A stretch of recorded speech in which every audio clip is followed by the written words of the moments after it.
Nahihirapan ako huminga. Dondon. Oh, okay ka lang? Kasalanan ni Kuya Daniel to eh. Dondon, okay ka lang? Sige.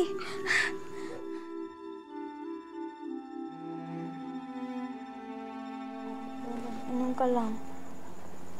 Dondon? Ayan na.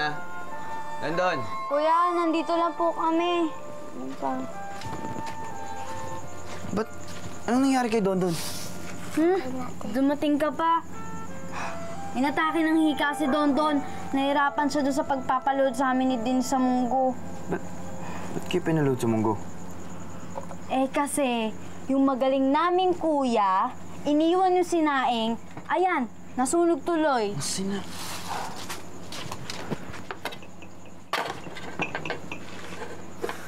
Saan ka ba kasi nagpunta, kuya? Ang tagal mo bumalik.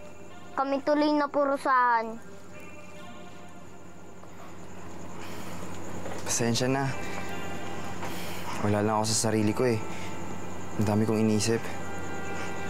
Si Princess na naman. Buti ka pa, kuya. Si Princess lang ay naatupag mo. May pag-asa ka pa. Kami ni ate. Miss na namin si nanay.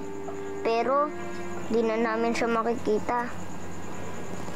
Kung nabubuhay lang siguro si nanay, siguro may mag-aalaga sa amin. May magtatanggol sa amin. Hindi siguro mangyayari yung nangyari kanina.